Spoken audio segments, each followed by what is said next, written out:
Good evening. Now, you know how we work in the black church. It's call and response. I know it's late in the day, so I need to hear some energy. So I'm going to say that again. Good evening. Good evening. I like it at a certain tone, a certain tenor, as it were. I was asked to come and deliver operative word being brief remarks.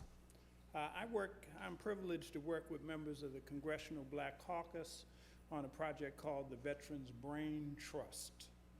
And we convene annually during their annual legislative conference, which just happens to be next month from September 21st through the 24th. And we are an issues forum, right, to talk about the issues of our time as it relates to African Americans who have served in the United States military, right, for good and bad.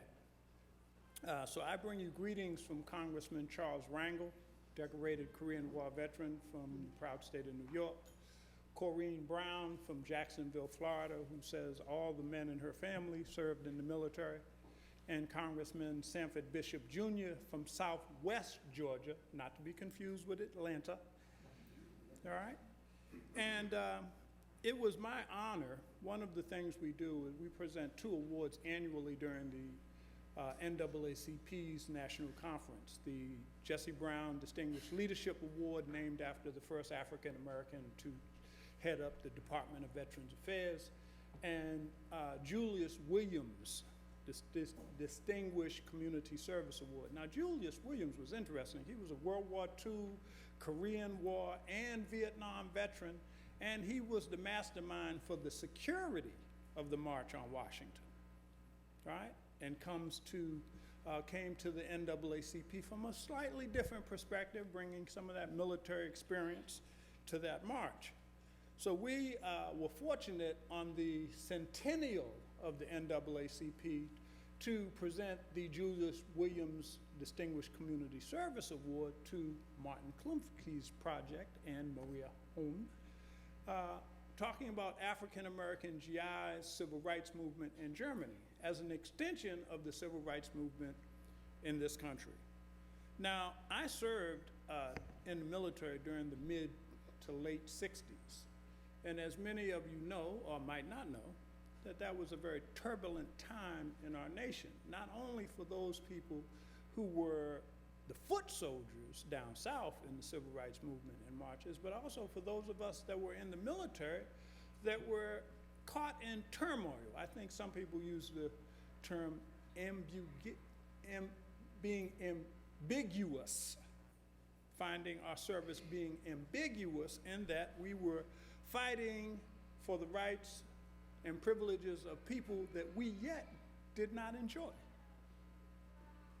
See, because I quite remember the passing of the civil rights legislation, the fair housing, and the voting rights all took place while I was overseas trying to help defend the rights of people in Vietnam.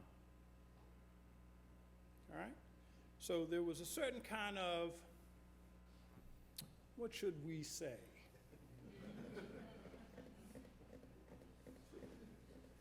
Conflict, inner turmoil, as it were.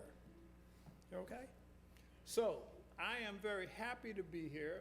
Martin asked me to contribute to the book that's on display outside, Breath of Freedom, a statement that he pointed out to me was made by our distinguished former Chief of Staff, General Colin Powell, taking from his experience in Germany, all right? Talking about a breath of fresh air. Now, we can only imagine what he meant by that statement, all right? But the book is out. My contribution stems from the fact that I've been traveling with a group called the World Veterans Federation out of Paris, France, and my last port of call was Mozambique, Maputo. And after hearing from veterans, people who served in the actual military in Africa, I started writing or drafting a paper called Africans in World War I and II. And the piece that I gave to Martin for his book is an excerpt from that work, right? Because the Africans seem to have a very different perspective in terms of World War I and II than we Americans have. Now, show you that the confusion was that when I came back and told many of my contemporaries about my drafting work, they said, "No, Ron, you mean African Americans in World War I and II." And I maintained, no, I want to talk about Africans in World War I and II, all right? And so I'm here to learn, to contribute to the body of knowledge that Martin and others have contributed so diligently to, all right? And for that, once again, I want to say thank you on behalf of Congressman Brangle, Brown, and Bishop. Lastly, I'd be remiss if I didn't ask for the people in this audience who might have served in the United States military. Would you please stand?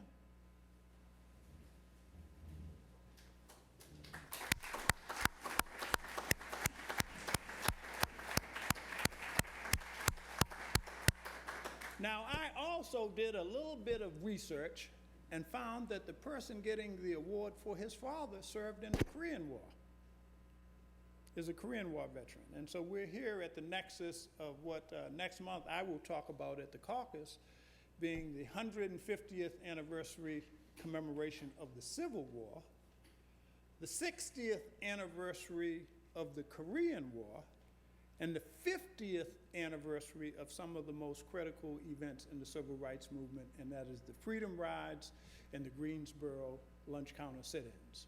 So once again, thank you, welcome, and I look forward to learning and exploring with you.